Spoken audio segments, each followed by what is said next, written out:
కరెక్ట్గా. రెండవది ఇక్కడ గ్రీన్ కవర్ అంటా ఉన్నారు, గ్రీన్ కవర్ అనే కింద. సో గ్రీన్ కవర్ తీసుకుంటే ఈ రోజున 1500 ఎకరాలు, ఇప్పుడు మీరైతే జింకలు ఉన్నవి నెమలు ఉన్నాయి అంటున్నారో 1500 ఎకరాలు ఉంది కదా, ఉందా లేదా? ఉంది కదా. అంటే ఆ 1500 ఎకరాల ఉన్న జింకలు మొత్తం ఈ 400 ఎకరాలకు వస్తున్నాయా?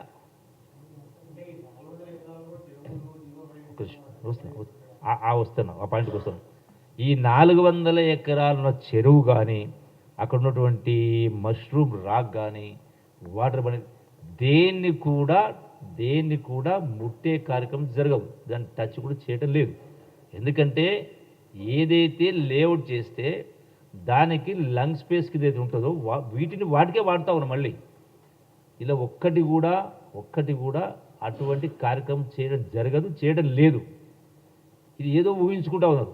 ఒకవేళ అట్లా ఊహించుకుంటే మళ్ళీ ఇన్ని దశాబ్దాల నుంచి హైదరాబాదులో ఉన్నటువంటి ట్యాంక్స్, చెరువులు కానీ రకరకాల అన్యాక్రాంతం జరిగి అడ్డగోలుగా పరిగణించి కాసులు కక్కుర్తాయి, ఎన్ని కబ్జాలు అయినాయి, ఎన్ని డ్యామేజ్ అయినాయి, వాటన్నిటిని రెస్టోర్ చేస్తుంది ప్రభుత్వం.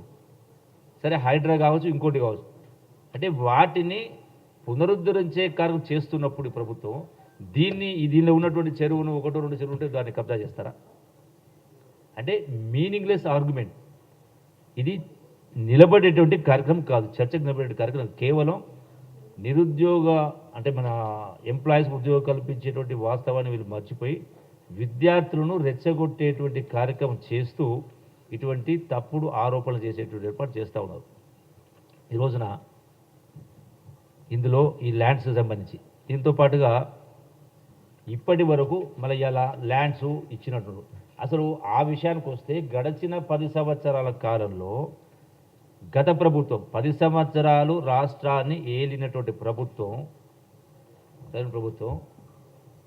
ఎన్ని వందల ఎకరాలు, ఎన్ని వేల కోట్లకు అమ్మింది? ఖజానాకు గడిచిన 10 సంవత్సరాలు గొప్పగా మాట్లాడేటువంటి కేసీఆర్, బీఆర్ఎస్ నాయకులు హరీష్ కావచ్చు, కేటీఆర్ కావచ్చు, గొప్ప మాటలు మాట్లాడుతూ ఉన్నారు, పెడబొబ్బలు పెడతా ఉన్నారు. మరి ఎవరిచ్చిన మీకు 31,000 కోట్ల రూపాయలకు సంబంధించిన ఆస్తులు అమ్మింది. ఒక కోకాపేటలోనే 100 కోట్లకు ఇచ్చింది. అట్లాగే హెట్రోకు సంబంధించి, హెట్రో డ్రగ్స్ సంస్థకు సంబంధించి 100 కోట్ల విలువైనటువంటి భూమిని అప్పచెప్పలేదా? అది ప్రైవేట్ సంస్థ కాదా? ఎందుకు అప్పచెప్పారు? అక్కడ ఎన్ని ఉద్యోగాలు వస్తాయని అప్పచెప్పారు? అట్లనే దాంతోపాటుగా 1 కాదు 2 కాదు, కానామెట్టు, మోకిళ్ళ, బుద్వేలు, మేడిపల్లి, ఉప్పల్ బగాయతు, షాబాదు, కోకాపేట, ఇట్లా రకరకాల బహదూర్పల్లి, అబ్దుల్లాపూర్ మండలం, ఇట్లా చాలా ప్రాంతాల్లో మరి అది కూడా అంటే రకరకాల ఇన్స్టాల్మెంట్స్లో తుర్కేంజాలు, బాలాపూర్, ఇట్లా మొత్తం రాష్ట్రంలో అంటే ఎక్కడ కూడా ఒక కంపెనీ రానటువంటిది, చాలా చోట్ల ఎంప్లాయ్మెంట్ జనరేట్ కానటువంటిదని కేవలం మీరు ఇబ్బడి ముబ్బడిగా ఓట్ల కోసం రకరకాల కార్యక్రమం చేసి, అవినీతి కార్యక్రమం చేసి, దానికి 100 ఎకరాలేమో అడ్డగోలుగా మీరు అమ్ముకుంటేనేమో ఒప్పు. ఈరోజు ఎట్లయితే హైటెక్ సిటీ, ఎట్లయితే ఫైనాన్షియల్ సిటీ డెవలప్మెంట్ వచ్చిందో, లక్షలాది ఉద్యోగాలు పెట్టినో, అదే ప్రకారం ఈ ప్రైమ్ ప్రాపర్టీ ఏదైతే ఐఎంజీకి 400 ఎకరాలు సుమారుగా 25 వేల కోట్ల పైన వచ్చే ఆదాయాన్ని మీరు ఒక వ్యక్తికి పోతే, సంస్థకు అప్పచెప్తే 20 ఏళ్ళు మీరు పట్టించుకోకపోతే దాన్ని బ్యాక్ తీసుకొని ఇలా రాష్ట్ర ప్రభుత్వానికి మేలు జరిగే పద్ధతిలో ఉద్యోగ ఉపాధి కల్పిస్తూ ఉంటే మీరు ఏ లెక్క ప్రకారం మీరు ఇటువంటి తప్పుడు ప్రచారాలు చేసేటువంటి కార్యక్రమం చేస్తూ ఉన్నారు? అంటే కేవలం పెడబొబ్బలు పెడతా ఉన్నారు. రెండవది, ఈ రోజున బీజేపీ వాళ్ళు మాట్లాడుతూ ఉన్నారు. ఇవి కాదు, చాలా ఉన్నాయి. మొత్తం టోటల్ లిస్టు కూడా మీకు ఇస్తా. ఎక్కడెక్కడ అమ్మిండ్రు మొత్తం లిస్టు గడిచిన 10 సంవత్సరాల కాలంలో మొత్తం లిస్టు మీకు కూడా ఇస్తా. 1 కాదు 2 కాదు, వేల కోట్ల రూపాయలు.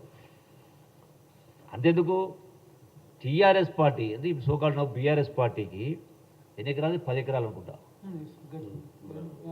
10 ఎకరాలు. సో అక్కడ వాల్యూ ఎంత ఉంది? అది కూడా కోకాపేట దగ్గరనే కదా. ఆల్మోస్ట్ ఎకరం 50 కోట్లు 70 కోట్లు 100 కోట్లు ఉంటుందా?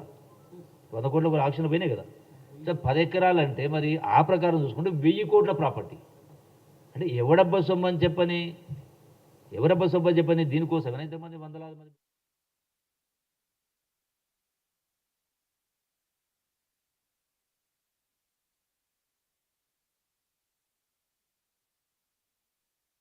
ఎవరు దాన్ని పట్టించుకోక తదనంతరం అంటే సబ్సిక్వెంట్గా వచ్చినట్టు గత ప్రభుత్వం 10 సంవత్సరాలు